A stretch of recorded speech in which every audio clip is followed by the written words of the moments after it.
दोस्तों, आज की कहानी का नाम है भारत के बेटे, जिसे आप देख रहे हैं चैनल कॉमिक्स तक पर। इस कहानी को अच्छी तरह समझने के लिए इसका पिछला भाग तिरंगे की कसम चैनल कॉमिक्स तक पर जाके आप देख सकते हैं। अब आगे लगभग 1 घंटे की समुद्री यात्रा के पश्चात राम भैया, वह देखो, शायद इसी पहाड़ के लिए भीमा ने कहा था। हाँ, कहा तो था, लेकिन मुझे विश्वास नहीं हो पा रहा है कि इसके गर्भ में भी कोई अड्डा बना सकता है। कुछ देर बाद उनका स्टीमर उस पहाड़ की तलहटी से आ लगा और वे स्टीमर से कूदकर एक चौड़ी समतल चट्टान पर पहुंच गए। राम भैया, यहाँ आस-पास तो कोई हलचल नहीं दिखाई दे रही। हमें ऊपर चढ़ना होगा। हो सकता है ऊपर से ही उन्होंने भीतर घुसने का मार्ग बनाया हुआ हो। लेकिन 1 मिनट ठहरो, पहले मैं स्टीमर को किसी चट्टान से बांध दूँ। स्टीमर को बांधने के पश्चात दोनों पहाड़ के इर्द गिर्द पड़ी चट्टानों का सहारा ले लेकर ऊपर चढ़ने लगे। अचानक आधी ऊंचाई तय करने के पश्चात रहीम को अपनी दाईं ओर कुछ दूरी पर एक विचित्र सी वस्तु चमकती दिखाई दी। अरे भैया, वह देखो, कोई वस्तु आंखों में चमक डाल रही है। ओह, कोई शीशा मालूम पड़ता है, लेकिन शीशे का यहाँ क्या काम, जरा देखो तो। इधर पहाड़ के गर्भ में बने चीनी स्टेशन जेब्रा के कंट्रोल रूम से राम रहीम की एक एक गतिविधि पर उस समय से ही निगाह रखी जा रही थी जब वे स्टीमर से उतरकर पहाड़ की तलहटी पर पहुंचे थे। उफ, उनकी दृष्टि हमारे एक गुप्त कैमरे पर पड़ गई है और शायद अब वे उसे नष्ट करने जा रहे हैं। उधर, यह तो कोई छोटा सा गुप्त कैमरा मालूम पड़ता है भैया। क्या? फिर राम ने भी उस स्थान पर पहुंचने में देर नहीं लगाई। वास्तव में यह तो कैमरा ही है। लगता है यह कैमरा इस पहाड़ के आसपास होने वाली हलचल पर नज़र रखने के लिए लगाया गया है। तो इसका मतलब है यह वास्तव में चीनी अड्डा कायम है। बिल्कुल, और साथ ही यह भी समझ लो कि हम दुश्मनों द्वारा देख भी लिए गए हैं, मारे गए। तब तो वे अब तक हमारी मौत का इंतज़ाम भी कर चुके होंगे। हो सकता है, लेकिन इस कैमरे का तो बाजा बजा ही देते हैं। लेकिन राम भैया, इस कैमरे के टूटने से ही समस्या का अंत नहीं हो जाता। ऐसे तो ना जाने कितने कैमरे इस पहाड़ी पर लगे हुए होंगे। चिंता करने से तो समस्या का हल होने वाला नहीं। जो होगा देखा जाएगा। जब सिर ओखली में दे ही दिया है तो अब मूसलों से क्या डरना। चलो ऊपर चलते हैं। दोनों पुनः ऊपर चढ़ने लगे। उधर अड्डे में जाओ, मिस्टर बांगली को सूचित करो, 2 छोकरे पहाड़ पर चढ़े आ रहे हैं और वे हमारे एक गुप्त कैमरा भी नष्ट कर चुके हैं। जी, बहुत अच्छा। सूचना मिलते ही बांगली भी वहाँ आ पहुँचा। अरे राम रहीम, ओह, ये कमबख्त यहाँ तक कैसे आ पहुँचे? श्रीमान, ये दोनों वहाँ तक एक स्टीमर पर आए हैं, लेकिन समझ में नहीं आ रहा कि ये यहाँ क्यों आए हैं। परंतु बांगली सोच रहा था, कहीं भीमा अथवा उसके साथियों से तो इन्हें हमारे अड्डे का पता नहीं चल गया। किंतु यह कैसे संभव हो सकता है? भीमा तो हमारा विश्वस्त एवं पुराना एजेंट है। आप क्या सोचने लगे सर? हमारे लिए क्या आदेश है? गार्ड्स को सचेत कर दो, जैसे ये ऊपर पहुँचे इन्हें पकड़ लिया जाए। मुझे विश्वास है कि चीफ इन्हें जिंदा पाकर अत्यंत प्रसन्न होगा। फिर बांगली वापस लौट गया। कुछ देर बाद बांगली अपने चीफ कमांडेंट तुंग के सामने था। सारी रिपोर्ट देने के बाद अंत में वह बोला, मैंने उन दोनों को जिंदा पकड़ने का आदेश दे दिया है चीफ। गुड, यह तुमने बहुत अच्छा किया बांगली। मुझे उन दोनों से अपने कुछ पिछला हिसाब किताब भी चुकता करना है, अतः उन्हें पकड़कर मेरे सामने लाने की जिम्मेदारी अब तुम्हारी है। Okay chief. लेकिन चीफ, क्या कर्नल राघव ने कुछ बताया? नहीं, लेकिन चिंता मत करो, वह जल्द ही सब कुछ उगल देगा, वरना राम रहीम को ही चारे के रूप में प्रयोग करेंगे। मैं भी यही कहना चाहता था चीफ। राम रहीम ने यहाँ आकर स्वयं ही हमारी मुश्किल आसान कर दी, लेकिन साथ ही साथ मुझे इस बात का भी आश्चर्य है कि वे दोनों यहाँ तक आखिर पहुँच कैसे गए। ओह, यह बात तो मेरे दिमाग से भी निकल गई थी। तुमने कर्नल राघव के मामले में किन लोगों से काम लिया था? अपने उसी विश्वास एवं पुराने एजेंट भीमा से चीफ, परंतु मुझे विश्वास नहीं होता कि उसी की मदद से ये दोनों यहाँ पहुँचे होंगे। वह कट सकता है लेकिन आसानी से झुक नहीं सकता। फिर कुछ क्षणों तक सोचने विचारने के पश्चात, सुनो, तुम तुरंत ट्रांसमीटर पर उससे संपर्क करो, असलियत अभी मालूम हो जाएगी। Okay chief.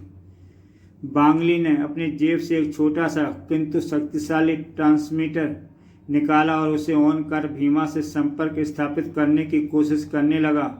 Hello hello Bhima, Bangli speaking. परंतु जब काफ़ी कोशिश करने के बावजूद भी भीमा से संपर्क नहीं जुड़ा तो उसने ट्रांसमीटर ऑफ कर दिया। समझ में नहीं आ रहा चीफ कि उससे संपर्क क्यों नहीं जुड़ रहा। ट्रांसमीटर तो वह हमेशा अपने पास ही रखा करता है। मुझे खतरे की बू आ रही है बांगली। यदि राम रहीम की तरह भारतीय फौज भी यहाँ तक पहुँच गई तो गजब हो जाएगा। मैं कुछ समझा नहीं चीफ। सुनो बांगली, हो सकता है भीमा अथवा उसके साथियों तक राम रहीम किसी तरह जा पहुँचे हों और उससे सब कुछ उगलवा लिया हो। यदि ऐसा हुआ होगा तो समझ लो पुलिस व मिलिट्री भी यहाँ पहुँचती ही होगी। ऐसा असंभव है चीफ। यह तो स्वयं भीमा भी नहीं जानता कि हमारा कोई अड्डा इन पहाड़ों पर है। यही तो तुमसे कमी है बांगली की, तुम सबको मूर्ख समझते हो। यदि उसे ना भी मालूम हुआ तो भी तुम्हें हर कार्य के बाद इस पहाड़ की ओर आते देख उसे संदेह तो हो सकता है। लेकिन चीफ, यदि ऐसा ही कोई बात होती तो राम रहीम के साथ इस समय पुलिस फोर्स भी होनी चाहिए थी। बात तो तुम्हारी ठीक है, लेकिन प्रश्न फिर यही उत्पन्न होता है, ये दोनों यहाँ तक कैसे पहुँच गए? इस प्रश्न का उत्तर तो अब राम रहीम ही दे सकते हैं। मेरे विचार से मुझे उनके स्वागत का प्रबंध करना चाहिए। ठीक है, जाओ, लेकिन एक बात और, राम रहीम के शहर में मौजूद अपने एजेंटों को भी सूचित कर देना कि वह भीमा को तलाश करे और जल्द से जल्द हमें सही जानकारी पहुंचाए। मैं किसी किस्म की लापरवाही पर कोई खतरा मोल लेना नहीं चाहता। Yes chief. इधर राम पहाड़ की चोटी पर रहीम से पहले पहुंचा। मार्ग में दिखाई पड़ने वाले बहुत से गुप्त कैमरों को वे नष्ट करते आए थे। राम भैया, अब मुझ में और चढ़ने की शक्ति नहीं है। घबराओ नहीं, लो पकड़ो मेरा हाथ। रहीम ने कुछ उचक्कर उसका हाथ थाम लिया और राम ने उसे एक झटके के साथ ऊपर खींच लिया। ऊपर पहुंचते ही रहीम निढाल होकर लंबा लेट गया। क्या हुआ, ठीक तो हो ना? ठीक तो हूँ, लेकिन थोड़ा दम लेने दो। कुछ देर आराम करने के पश्चात राम रहीम पहाड़ की चोटी पर दुश्मनों के गुप्त मार्ग को तलाश करते रहे, लेकिन उन्हें अपने उद्देश्य में सफलता नहीं मिली। समझ में नहीं आता वे अपने अड्डे के भीतर बाहर जाते आते कैसे होंगे। यहाँ तो कहीं भी हमें ऐसा संदिग्ध स्थान नहीं मिला। कहीं गुप्त मार्ग है अवश्य, लेकिन हो सकता है कि वह मार्ग चोटी पर न होकर पहाड़ की चढ़ाई पर ही कहीं हो।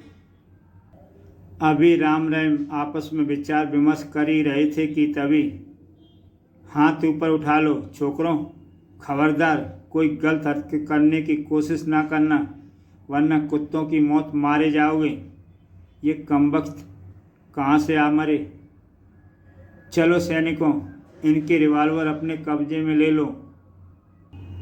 पलक झपकते ही राम रहीम के हाथों से रिवॉल्वर छीन गए और दोनों बेबस होकर रह गए।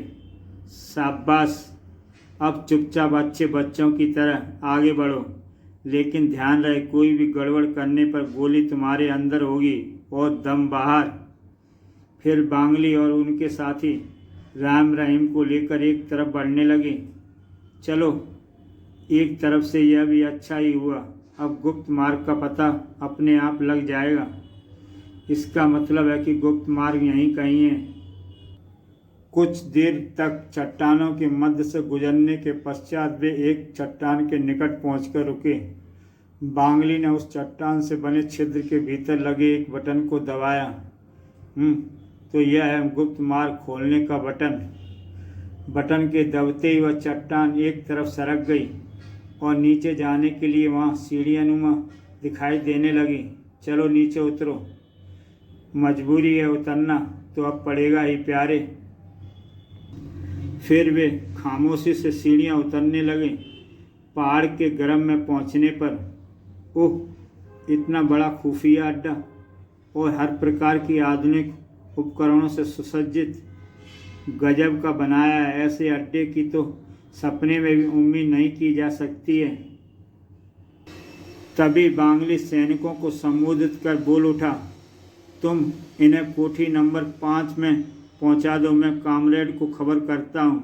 लेकिन ध्यान रहे ये दोनों ही खतरनाक किस्म के लड़के हैं, अतः इनकी निगरानी में किसी प्रकार की लापरवाही नहीं होनी चाहिए। ठीक है श्रीमान, हम समझ गए। फिर सैनिक राम रहीम को लेकर कोठी नंबर 5 की ओर चल पड़े और बांगली कामरेड तुमको खबर देने विपरीत दिशा में चल पड़ा। इधर स्टेशन जेबरा के ही एक हिस्से में सड़ाक सटाक, कर्नल अब भी वक्त है, तुम अपनी देखरेख में दक्षिणी सीमा पर बने खुफिया सैनिक अड्डों के बारे में हमें बता दो, वरना मार मार कर तुम्हारे शरीर की एक एक बोटी उधेड़ ली जाएगी। नहीं, हरगिज नहीं, चाहे तुम मेरी चमड़ी उधेड़कर खाल में भूसी क्यों न भर दो, मैं अपने देश से कदापि गद्दारी नहीं करूँगा। रस्सी जल गई लेकिन बल नहीं गया। फूचिंग, तुम इसे इतनी कोड़े मारो कि इसकी खाल खून बनकर बहने लगे, और सांगची, तुम इसके शरीर को गर्म सलाखों से तब तक दागो जब तक इसका पूरा शरीर बड़े बड़े छिद्रों से भर न जाए। जो आज्ञा श्रीमान। और दोनों जल्लाद अपने अपने कार्य में जुट गए। कर्नल की चीखें वहाँ गूंजने लगीं। तभी ठहरो, खोल दो इन्हें। ओह कामरेड, लेकिन कामरेड, मैं जानता हूँ तुम क्या कहना चाह रहे हो, लेकिन जैसा मैं कह रहा हूँ फिलहाल तुम वैसा ही करो, बेहतर है कामरेड। शीघ्र ही कर्नल राघव को बंधन मुक्त कर दिया गया। कर्नल, तुम्हें हमारे इस व्यवहार पर आश्चर्य अवश्य हो रहा होगा। बिल्कुल नहीं कमीने, मुझे विश्वास है कि तुम्हारे दिमाग में मुझसे फौजी भेद उगलवाने का अन्य कोई नया तरीका आया होगा। वास्तव में तुम समझदार हो कर्नल, परंतु क्या तुम यह नहीं पूछोगे कि वह नया तरीका आखिर कौन सा और कैसा है? वह तरीका कैसा भी हो, लेकिन तुम लोग मेरा मुंह नहीं खुलवा सकोगे। इस बार तुम जरूर मुंह खोलोगे कर्नल, क्योंकि कोई भी बाप अपने बेटे को अपनी आंखों के सामने बेमौत मरते हुए नहीं देख सकता। क्या मतलब? मतलब यह कर्नल कि तुम्हारा बेटा राम और उसका दोस्त रहीम इस समय हमारे कब्जे में है। तुम्हारी खोज करते हुए यहाँ आए थे, लेकिन बेचारे फंस कर रह गए। नहीं नहीं, तुम झूठ बोल रहे हो, मैं तुम्हारी बात पर जरा भी विश्वास नहीं कर सकता। मक्कार, अपने लड़कों को देखने के पश्चात तुम्हें मेरी बात पर विश्वास हो जाएगा कर्नल। फिर उनकी ज़िंदगी या मौत का फैसला तुम्हारे ही हाथों होगा। ऑफिसर, ले चलो इसे कोठरी नंबर 5 में। Okay comrade.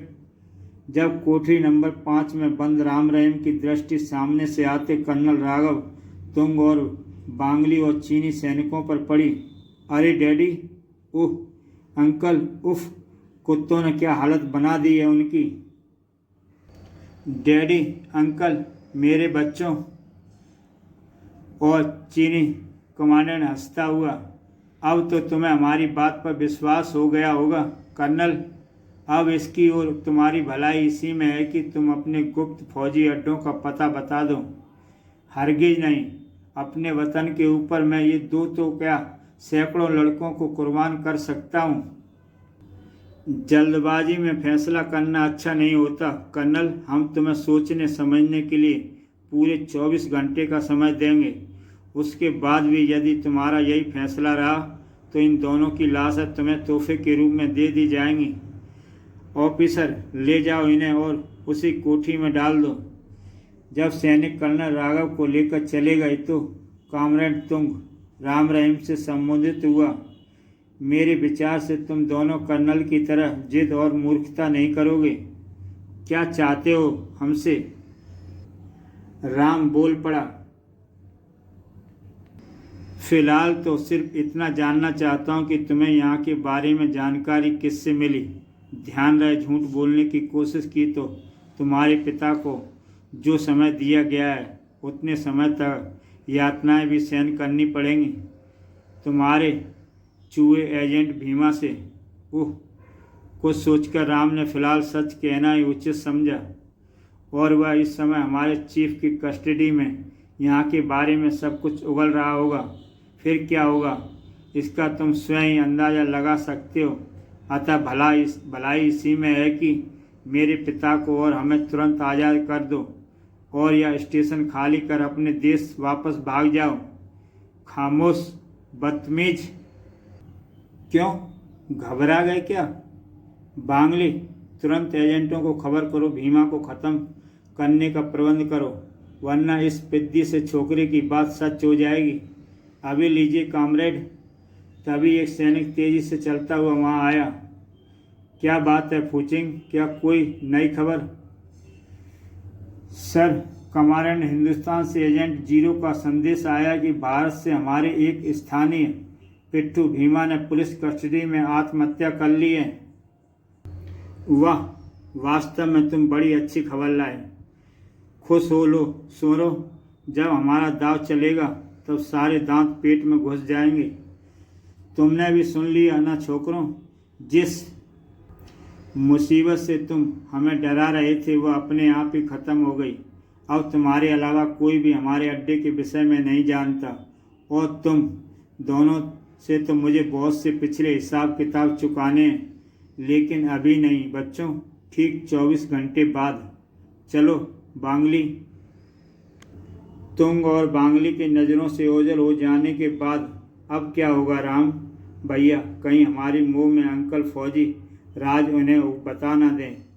नहीं, ऐसा असंभव है। मैं डैडी के स्वभाव से अच्छी तरह परिचित हुए सर कटा सकते हैं मगर सर झुका नहीं सकते। परंतु फिर भी हमें आज़ादी के लिए कुछ न कुछ तो करना ही होगा। अंकल के इनकार करने की दशा में ये शैतान उनसे फौजी राज जानने के लिए उन पर और जुल्म करने से बाज नहीं आएंगे। वैसे भी ये अब तक उनकी काफ़ी बुरी गत बना चुके हैं। तुम ठीक कहते हो, हमें जो कुछ करना है इन्हीं 24 घंटे के बीच ही करना है और स्वयं ही करना है, क्योंकि बाहरी मदद की कोई आशा नहीं है। परंतु कुछ करने के लिए हमें सबसे पहले इस कोठी से बाहर निकलना होगा, जो कि पहरेदारों के रहते संभव नहीं हूँ। ठहरो, मुझे कोई युक्ति सोचने दो। ठीक है, तुम भी सोचो और मैं भी अपनी खोपड़ी लड़ाता हूँ। फिर दोनों वहाँ से निकलने का कोई उपाय सोचने लगे। शीघ्र ही आइडिया रहीम, मेरे दिमाग में एक बढ़िया उपाय आया है। कान इधर लाओ और जल्दी। ओह, रहीम तुरंत राम के निकट हो गया और राम धीरे धीरे उसके कान में कुछ कहने लगा। तभी द्वार पर पहरा दे रहे एक पहरेदार की दृष्टि अचानक उनकी ओर घूमी। यह तुम दोनों कान में क्या खुसुर फुसुर कर रहे हो? यदि भाग निकलने की कोई योजना बना रहे हो तो बेकार है। बिना कामरेड की इच्छा के यहाँ कोई भी एक क्षण से ज़्यादा सांस नहीं ले सकता। मैं जानता हूँ भाई, लेकिन यह कमीना मुझे यहाँ से भागने के लिए उकसा कर मरवाना चाहता है, परंतु अब मैं इसके बहकावे में नहीं आ सकता। इसी के कारण आज मेरी जान पर आ बनी है। क्या कहा? मेरे कारण कुत्ते? यह क्यों नहीं कहता कि तेरे कारण मेरी जान पनाह बनी है। रहीम ने क्रोध में राम पर झपटा। गाली देता है, अब मैं तुझे जिंदा नहीं छोड़ूंगा। उफ! राम की आंखों भी क्रोध से सुलग उठी। तेरी यह हिम्मत मुझ पर हाथ उठाए, ले चक मजा। कड़ाक! फिर दोनों बाकायदा किन्हीं भूखे भेड़ियों के समान एक दूसरे से गुथ गए, जबकि दोनों पहरेदार हैरान थे।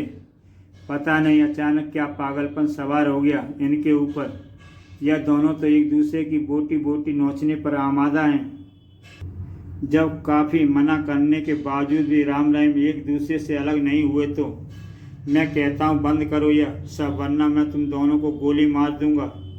नहीं दोस्त, भूल से भी ऐसा मत कर बैठना, वरना कामरेड हमें कच्चा चबा जाएगा। कर्नल से फौजी भेद उगलवाने के लिए इन दोनों का जिंदा रहना बहुत ज़रूरी है। ओह! फिर द्वार खोलकर एक को तो तुम संभालो, दूसरे को मैं संभालता हूँ।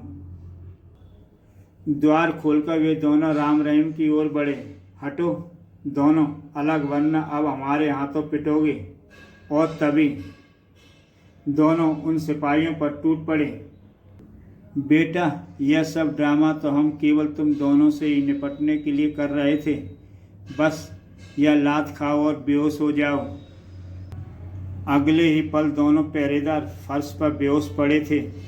गनीमत है कि ये ज़्यादा चीखे चिल्लाए नहीं, वरना सब गड़बड़ हो जाता। चलो अब यहाँ से निकल चलें। हाँ चलो। फिर दोनों कोठी से निकलकर उनकी गन उठाते हुए एक तरफ दौड़ पड़े। संयोगवश उस तरफ कोई आदमी नहीं था। दौड़ते दौड़ते अचानक राम ने रहीम को एक तरफ आड़ में खींचा। रुको रहीम! क्यों, क्या हुआ? वह देखो, बिजली का जनरेटर। शायद यही इनका पावर स्टेशन है और यहीं से पूरे अड्डे को बिजली सप्लाई की जाती है। समझ गया, तुम चाहते हो कि इसे नष्ट करना, इनका इलेक्ट्रिक सिस्टम फेल कर दिया जाए। बिल्कुल ठीक समझे। इससे जहाँ इनमें बौखलाहट फैलेगी वहीं हमें अंधकार और इनका बौखलाहट से फ़ायदा पहुँचेगा। लेकिन वह पहरेदार, इसकी तुम चिंता मत करो भैया, मेरे पास बेआवाज़ शस्त्र भी है। देखो मैं कितनी आसानी से उसे लंबा करता हूँ। अरे गुलेल! गुलेल निकाल कर रहीम ने उनमें से एक कंचा फिट किया। फिर पहरेदार सैनिक पर निशाना साधने लगा। वाह गुलेल, साथ लाकर तुमने वास्तव में अक्लमंदी का काम किया है रहीम। अगले ही पल कंचा उस सैनिक के सिर पर जा लगा। पहरेदार के धरती पर लुढ़कते ही राम रहीम दौड़कर वहां पहुंच गए और गनों के कुंदे से मशीनों और जनरेटरों को तोड़ने लगे। अचानक जब बिजली गुल हुई, कहीं पावर स्टेशन में कोई गड़बड़ तो नहीं हुई? जाओ देखो, कोई खराबी आई हो तो जल्दी मैकेनिक से ठीक करवाओ। Okay comrade. उधर राम रहीम पावर स्टेशन को पूरी तरह नष्ट करने के पश्चात अंधकार का लाभ उठाते हुए तेजी से एक तरफ बढ़े जा रहे थे। सावधान रहीम, कुछ लोग इसी ओर आ रहे हैं। हाँ चलो उस कोठी में दुबकें। और दोनों लपक कर उस कोठी के भीतर पहुंच गए। शीघ्र ही कुछ सैनिकों के साए उनके सामने से होकर आगे निकल चले गए। मेरे विचार से वे पावर स्टेशन को ही चेक करने गए हैं। मेरा भी यही विचार है, लेकिन हमें समय नष्ट न कर डैडी को खोजना चाहिए। ठीक है चलो। इधर जब वे सैनिक अपने पावर स्टेशन के निकट पहुंचे, आए यह देखो पहरेदार भी बेहोश पड़ा है। अरे जनरेटर आदि तो सब टूटे फूटे पड़े हैं। जिंदा है, लेकिन कौन कर सकता है यह सब? कहीं यह काम उन दोनों कैदी छोकरों का तो नहीं? परंतु वे दोनों तो कोठी नंबर 5 में बंद हैं और उन पर 2 व्यक्ति निगरानी में भी रखे हुए हैं। फिर भी पहले हमें उन्हें चेक करना चाहिए, बाकी फिर सोचेंगे। ठीक है चलो। शीघ्र ही गजब, पहरेदार नहीं है और कोठी का द्वार खुला हुआ है। भीतर देखो, वह देखो। ओह, वे सोए हुए मालूम पड़ते हैं, चादर हटाकर देखो।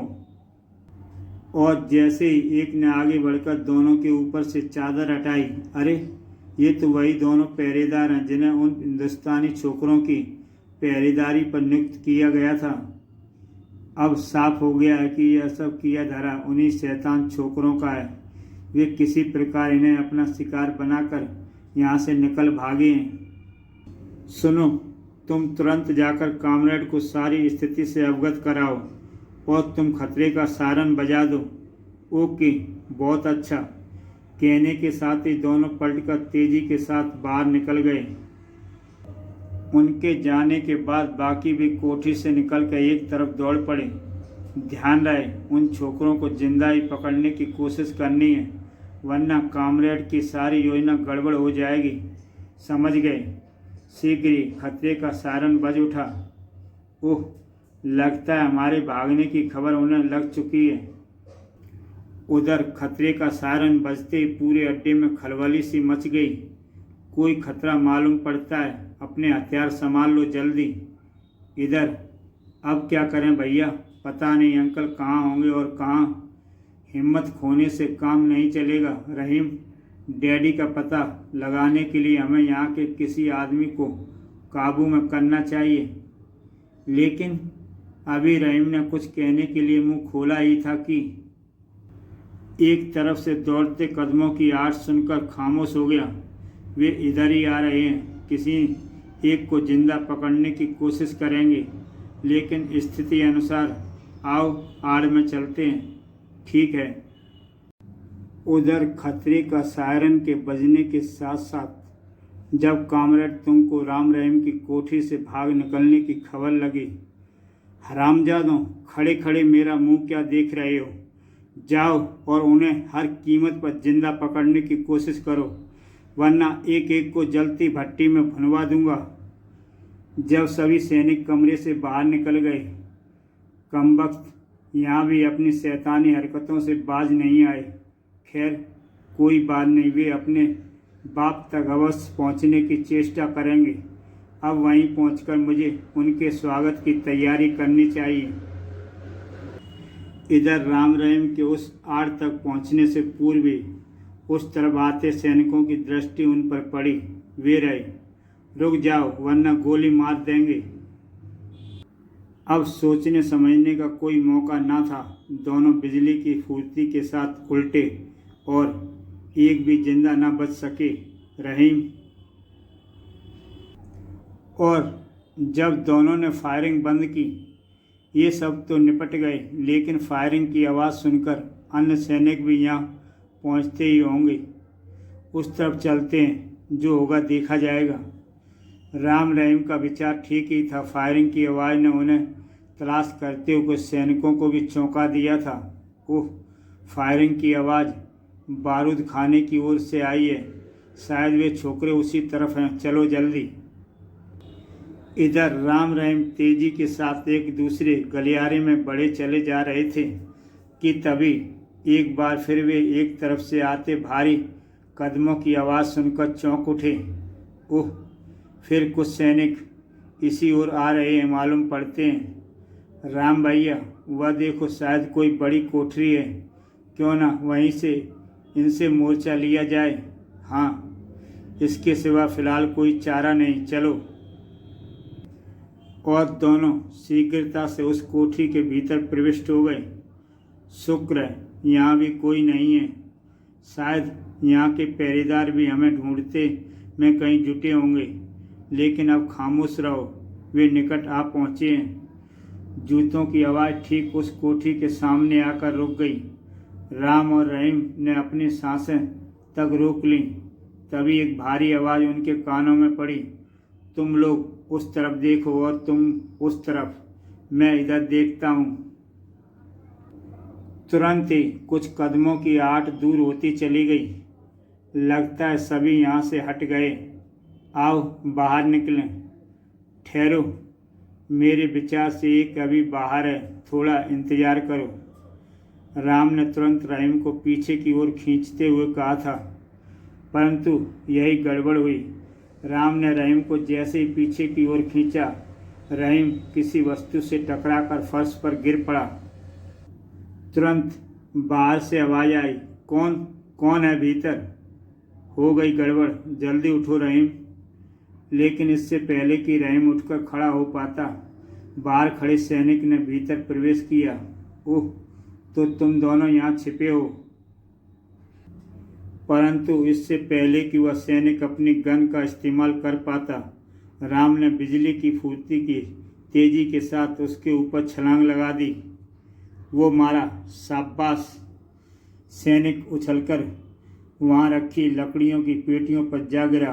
फिर इससे पहले कि वह संभल पाता, खबरदार, अब हिलने की कोशिश मत करना, वरना भारत के बेटे दुश्मनों पर जरा भी रहम नहीं खाएंगे।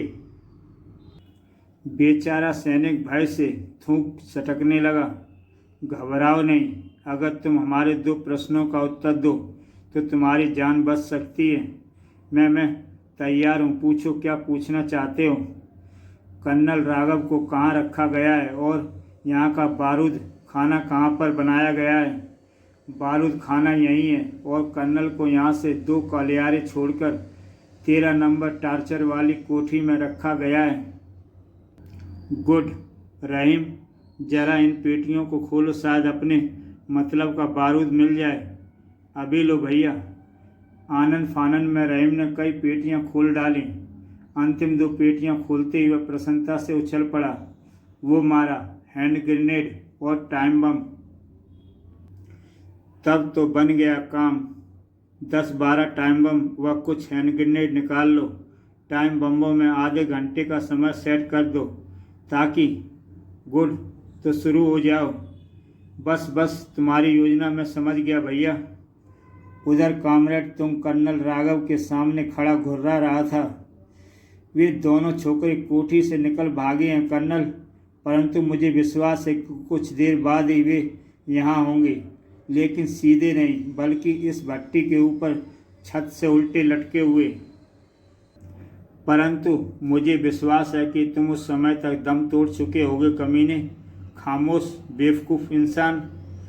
परंतु इससे पहले कि तुम अपना वाक्य पूरा कर पाता, बाहर एक भयानक विस्फोट हुआ। ओह, यह धमाका कैसा? खड़े खड़े क्यों सुअरों, जाकर देखो। हड़बड़ाते सैनिक बाहर निकले, परंतु इससे पहले कि वे धमाके का कारण जान पाते, एक तरफ से गोलियों की बौछार आई। गोलियों की बौछार करने वाले राम रहीम थे। मुझे मत मारो, सब खत्म हो गए, केवल यही हमारा कैदी बचा है। मेरे विचार से हमें इसे भी तुरंत खत्म कर देना चाहिए। वैसे भी यह अपना काम पूरा कर चुका है। परंतु तब तक राम के हाथ हरकत में आ चुके थे। गन के एक ही वार से वह सैनिक बेहोश होकर फर्श पर लुढ़क गया। रहीम, मैं पहले भीतर घुसता हूँ, तुम मेरे पीछे आना। ठीक है, लेकिन सावधान रहना भैया। राम भीतर प्रविष्ट हुआ, लेकिन भीतर का दृश्य देखकर वह कांप उठा। डैडी, आओ आओ बच्चे, मैं तुम्हारा इंतजार कर रहा था। और चीनी अफसर जोर से हंसने लगा। अगले ही पल राम किसी घायल शेर के समान दाड़ उठा। कमीने शैतान, तुरंत मेरे डैडी को खोल दे, वरना मैं तेरा जिस्म छलनी कर दूंगा। जरूर। बांगली, कर दो आज़ाद इसके बाप को। हम किसी और से उन गुप्त फौजी अड्डों का राज मालूम कर लेंगे। Okay comrade.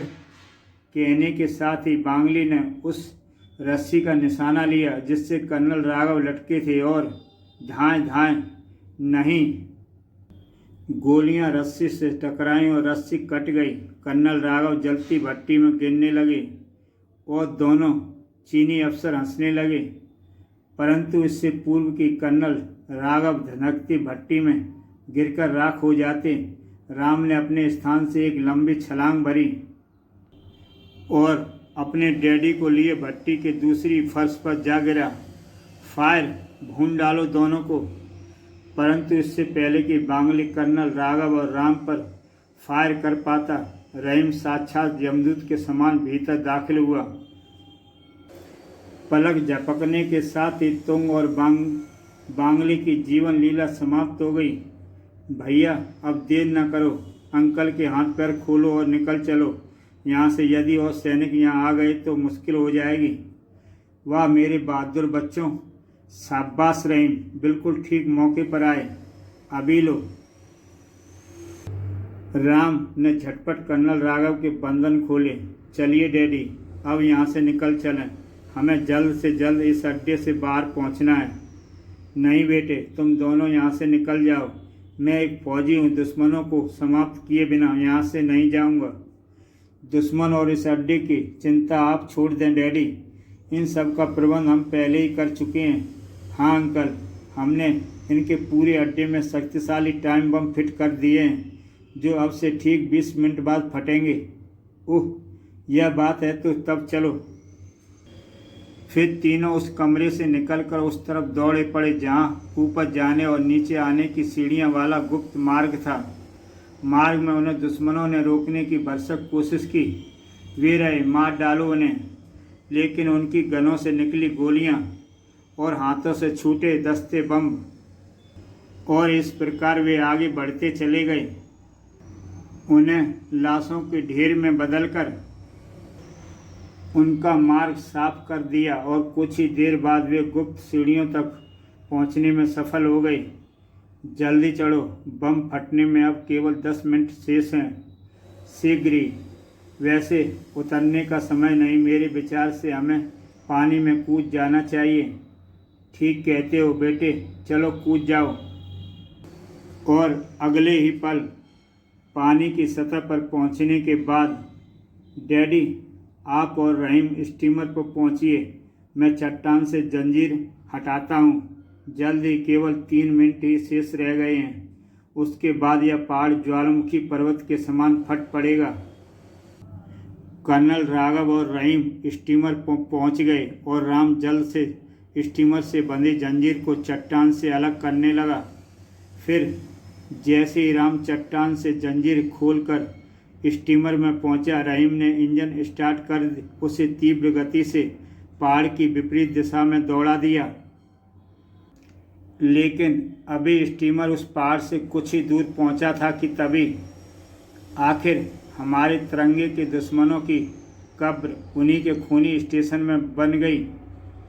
मुझे तुम पर गर्व है मेरे बहादुर बच्चों। तभी उन्हें चारों तरफ से नेवी के बड़े बड़े जहाज आते दिखाई दिए। ओह, ये तो हमारे देश के लड़ाकू जहाज हैं और शायद पहाड़ की ओर ही जा रहे हैं। कहीं इन्हें भी चीनी अड्डे के बारे में पता तो नहीं चल गया? हो सकता है, लेकिन उन्होंने उन जहाज़ों से संपर्क करने की कोई चेष्टा नहीं की और निरंतर तट की ओर बढ़ते रहे। परंतु तट पर पहुंचते चीफ मुखर्जी व अन्य उच्च अधिकारियों को अपने स्वागत में खड़े देख उनकी आंखें आश्चर्य से फैल गईं।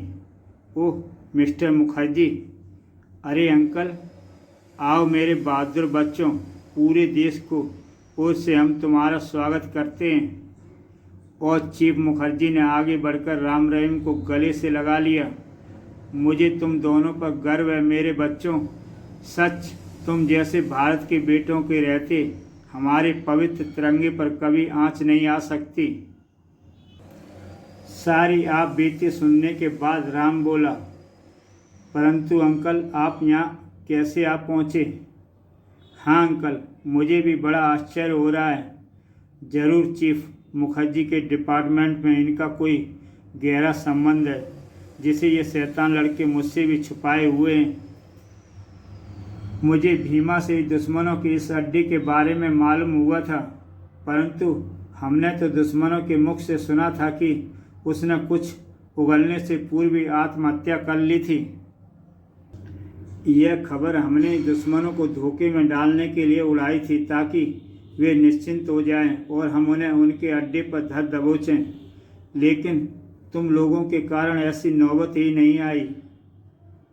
वाह अंकल, आप तो वास्तव में हमसे भी ज़्यादा चालाक निकले। ओह, रहीम ने कहा और सभी खिलखिलाकर हंस पड़े।